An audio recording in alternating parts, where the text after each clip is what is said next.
Floating wind turbines. These devices offer an unusual way of harnessing wind energy. At first glance, the wind turbine might appear quite flashy, but its purpose isn't to show off its looks. It climbs up to 1.2 miles high to harness energy more efficiently, benefiting from winds that are 8 times stronger and steadier air currents. Electricity is generated at ground level through a process where a device rotates in the air propelled by the wind, generating an aerodynamic lift force. At the same time, the wind turbine pulls a rope that spins a drum coupled to an electric generator, producing electrical power. This wind turbine typically generates around 30 kilowatts, and there's another inflatable turbine called BAT that's just as powerful. BAT looks pretty unusual. It's like a blimp with a hole in the middle. It's fully autonomous, finding the strongest wind and even landing safely if there's an issue. Emergencies are rare because BAT can handle snow, rain, and winds of up to 98 miles per hour. Energy is harnessed at heights between 984 and 1969 feet, after which it's transmitted down and transformed into electricity. Inflatable air turbines offer a significant advantage as they take up minimal ground space and require a short installation time. Altogether, they're a perfect way to generate electricity in an end-of-the-world scenario without taking up much space.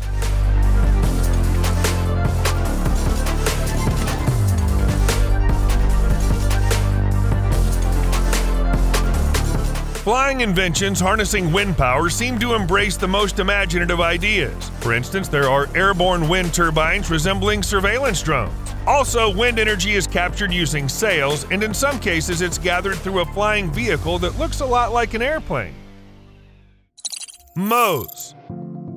Traditional inflatable barriers work better for minor floods but can't handle high water pressure, so using the approach adopted to shield Venice from floods could protect cities against natural disasters. The Venice Barrier features 78 sections organized into 4 rows. Each section is a metal structure spanning 65 feet in width, varying in length from 60 to 95 feet and measuring between 12 and 16 feet in thickness. The barrier sections adjust according to the water level. They're normally submerged and stored in housing during typical tidal conditions. As the water level is expected to increase, introducing compressed air raises these barriers above the water line, stopping the flow. Using 78 bright yellow barriers, it's possible to obstruct water flows as high as 9.8 feet. However, it takes about half an hour to fully raise the barrier and 15 minutes to lower it. Half an hour to raise a barrier is quite a long time, so you need to prepare for disasters in advance.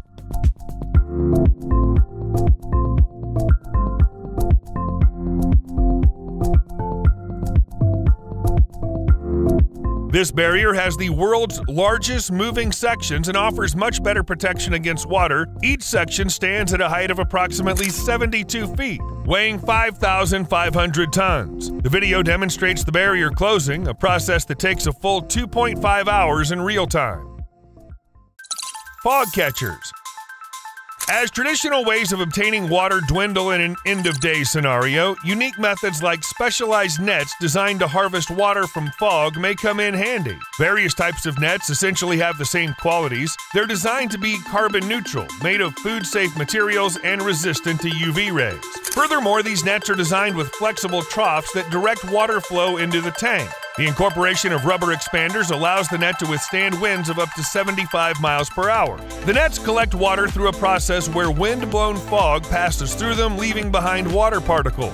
These particles accumulate and form larger droplets that flow down into a collecting trough at the bottom, ultimately connecting to the final reservoir. That being said, it's important to realize that fog collectors cannot be placed anywhere, as they have certain requirements to work effectively. For example, it's important to ensure the absence of major obstructions to wind-propelled fog within a few miles of the collection area. Perfect sites would be regions near the coastline.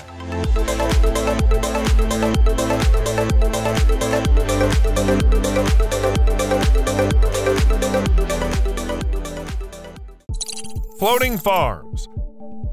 As the world faces its end, arid terrain might no longer support plant growth, prompting a shift towards soil-free farming methods. For centuries, regions prone to frequent flooding have embraced floating farms, requiring all agricultural activities to adapt accordingly. Floating farms consist of floating seed beds, which are a rather complex set of different elements that form processes similar to those in hydroponics. These floating beds have different lengths, typically measure around 4 to 5 feet in width, and have a depth of up to 20 inches, with with approximately 2/3 of their depth submerged in water. The bed frames are designed without the use of metals or similar materials. To ensure the beds remain structurally sound, farmers rely on their expertise fashioning protective barriers against waves and drifts using bamboo. After shaping the beds, they're filled with rapidly decomposing seaweed and small balls made from a variety of materials that both shape and retain moisture. These balls also contain sprouted pumpkin seeds, beans, cucumber seeds, and more. Overall, such farms are just as likely to grow a variety of crops as land-based farms, which can be a great source of food when necessary.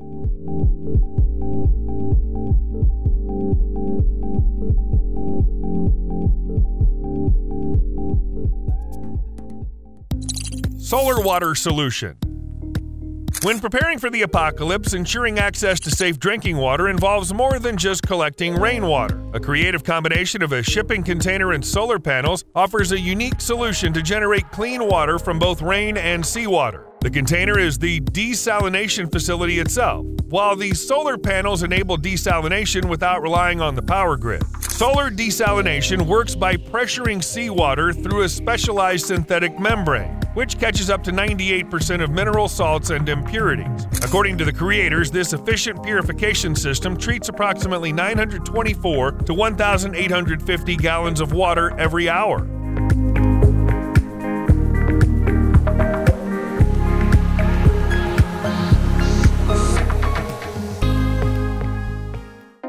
Rain harvesting.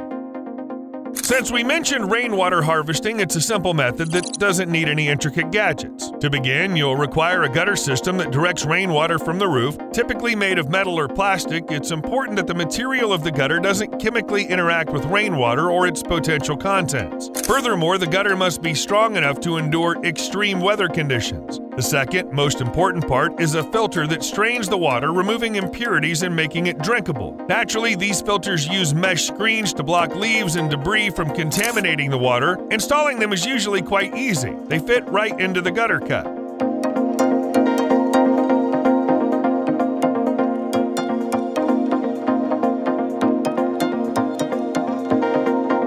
Additionally, there exist dedicated devices tailored for water storage tanks. These gadgets enable users to monitor water levels and perform many other tasks. Honeywell.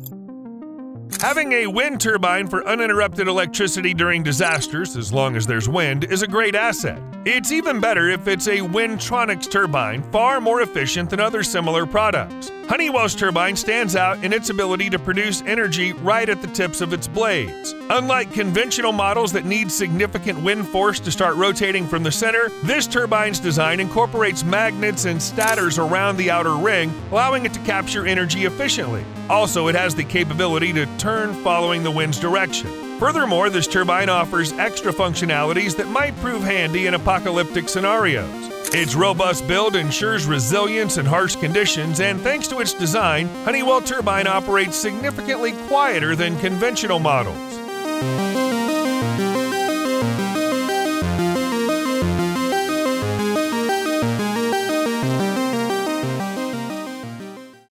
F.A.C.E.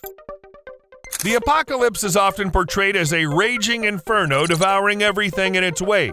Hardly anything can fully protect against such a catastrophic event, but a fire canister can offer temporary safety during such times.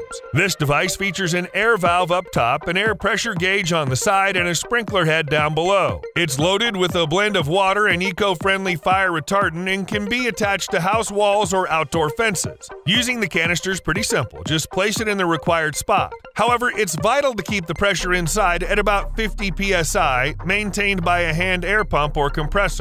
This is essential for the fire canister to function properly. Once the device detects the heat from the fire, here's what happens. The first thing to burst is the glycerin-filled bulb in the sprinkler head. This causes a mix of water and fire retardant to shoot out from the device's bottom, spraying about 4 to 5 feet around to put out the fire. You can refill the F.A.C.E. with a special kit after using it.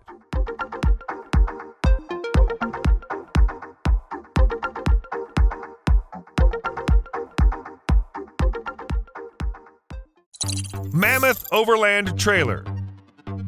Surviving the end of the world can mean embracing nomadic living, moving away from harsh environments to more suitable ones. Take along a Mammoth camping trailer and you won't need a permanent home base anymore. At first glance, the trailer might not seem like it would inspire a nomadic lifestyle, given its relatively modest length of 14 feet, yet a closer look reveals why it encourages a life on the move.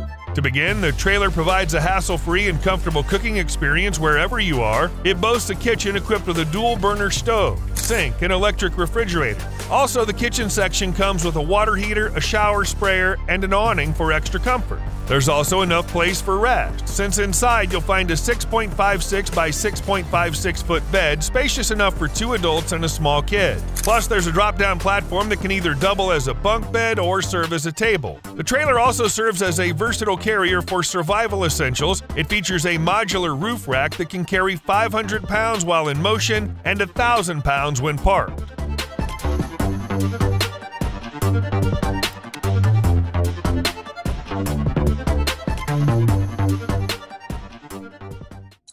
Underground garages.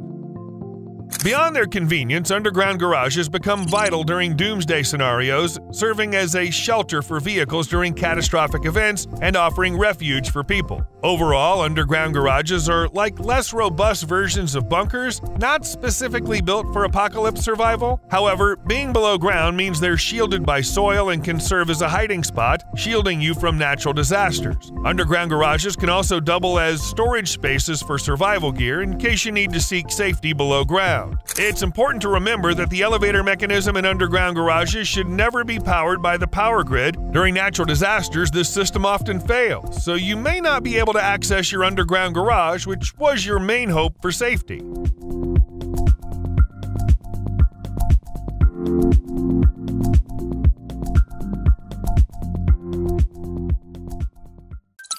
Solar power trailers. These trailers are perfect for surviving the apocalypse, offering the ability to generate electricity in any place.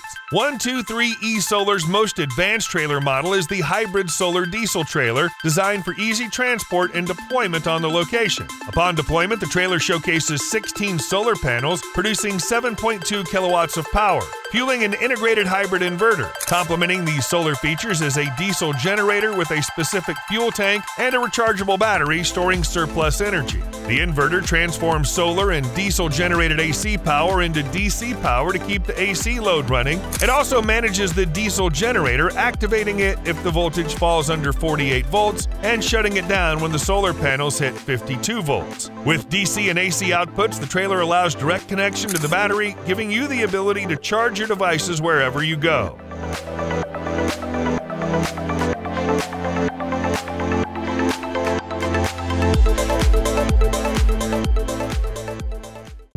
Water tanks. You can't use all the rainwater collected at once, so there's a need for specialized storage facilities. These tanks come in various types and shapes. For those opting for a nomadic lifestyle in the apocalyptic scenario, mobile storage units on trailers might prove the perfect choice. Reservoir sizes range from small to massive. Just keep in mind the larger ones demand a robust vehicle to support their weight when filled. Another option includes stationary tanks, which can be moved but usually stay put as they're linked directly to the water collection system. These tanks receive filtered water for storage purposes and are seldom moved around. All water storage tanks are built using materials that resist punctures and cuts, which is an essential feature when clean water becomes scarce in apocalyptic scenarios. Moreover, these materials prevent any reactions with water or other elements, ensuring no risk of contamination or poisoning.